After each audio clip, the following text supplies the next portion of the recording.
greatest increases in not only power,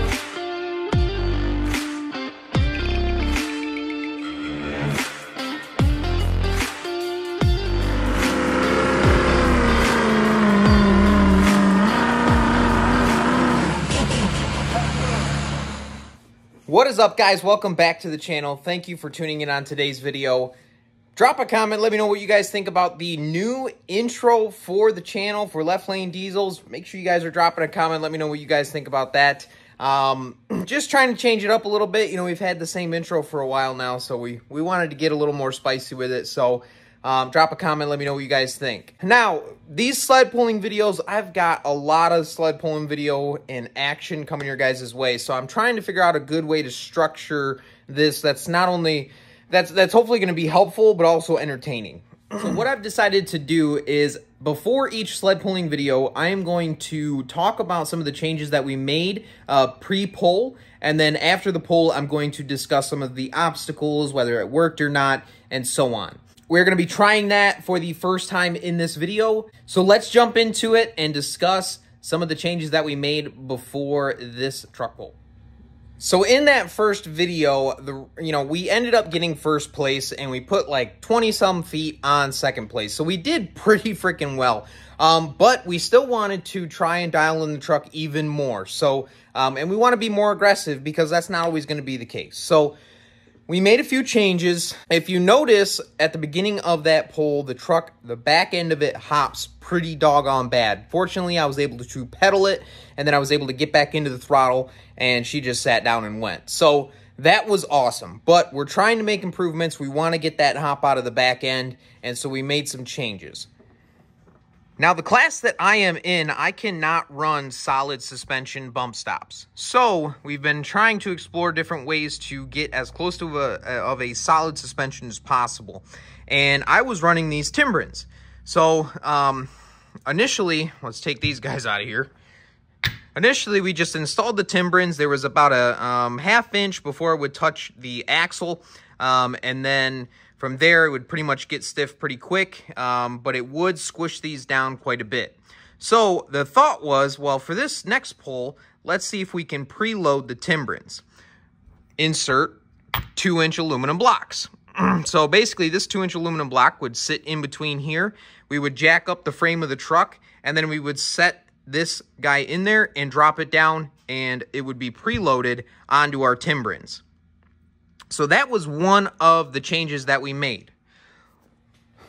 Along with that big change there, we also got new tires. So we went up just a little bit on size, not enough to really even make a difference, but we did go up a little bit on size, tire size, and we went to an all-terrain tire. The Falcon Wild Peak HC3W tires are phenomenal. That's what I run on the daily, and that's what I was going to run on the dually. So that's what we got. Along with that, we also set the tire pressure to the max on the rear tires. So the fronts were running around 30 PSI, but the rears for this pull, we bumped them way up. We got them up at 70 PSI for the pull, trying to make that rear suspension as solid as possible without actually running solid suspension. So we got 70 PSI in the rear tires.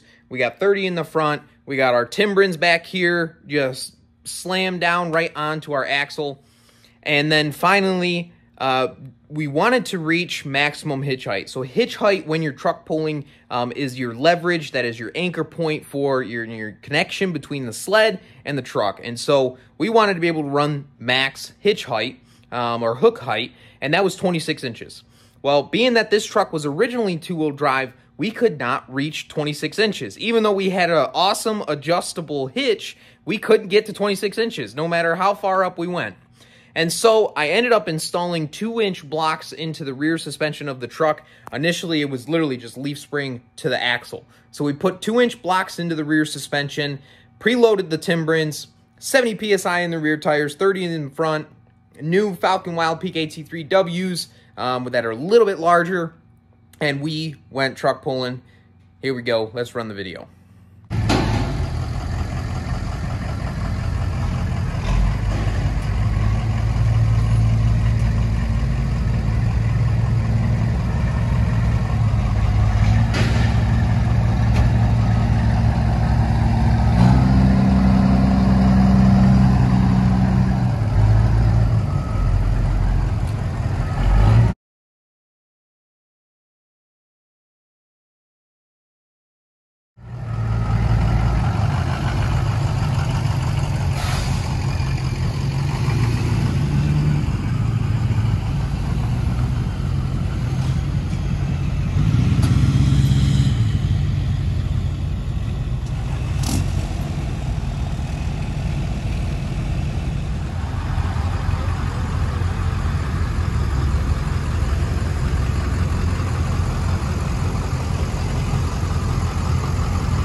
right, so as you saw in that video, the bounce got substantially worse. That track at Eaton County Fair, it wasn't, you know, like a super sticky or tacky track or anything like that. It had some give to it.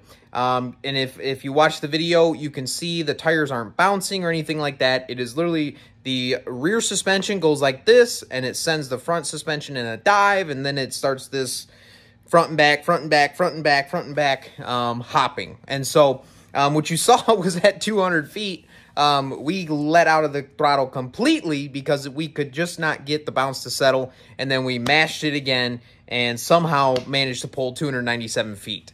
There were 24 people in that class, and we got 10th, which is pretty awesome considering the circumstances of the pull.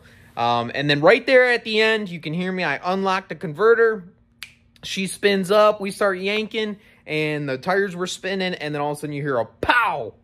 And then, yeah, I don't know what RPM the truck ended up at, but it was screaming pretty bad.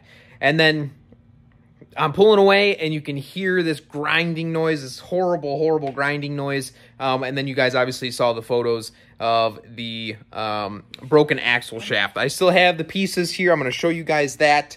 That was not very fun to deal with or get out. I have to give a shout out to Advantage Driveline in Jackson, Michigan. They pulled through big time. They got me hooked up with everything I needed to fix this and make this repair. The inner bearing on the hub, it wouldn't come off. It was stuck onto the stub shaft of the axle. I actually had to beat it off with a hammer and then sit there with sandpaper, and it was out of round, and I had to make it round again. And so we had to get new bearings, new hub seal, new axle shaft, you know, everything like that. But you can see this is what happened. So Dana 80 right there, just snapped it right there. And then we have the larger piece here. You can see snapped it right off. Just twisted, basically. And so tentatively, Advantage Driveline hooked us up, and we got a factory axle shaft back into the truck. But we do have a set of aftermarket upgraded ones that are going to be coming, so stay tuned for that video. Obviously, the timbren setup just did not work. Adding those spacers and preloading the timbrens did not work. It did not help. It made things a lot worse. And so, yeah, that is something we're going to have to address for the next pull. Nonetheless, guys, I appreciate you guys for tuning in on today's video. Stay tuned. We got a lot more action coming your guys' way. Tons of sled pulling stuff moving forward. And let me know if you guys are enjoying the way that I'm going to structure these videos. Make sure you guys are also dropping a comment for the new introduction for the channel. Thank you guys. Like, subscribe, drop a comment. We'll catch you in the next one. Peace.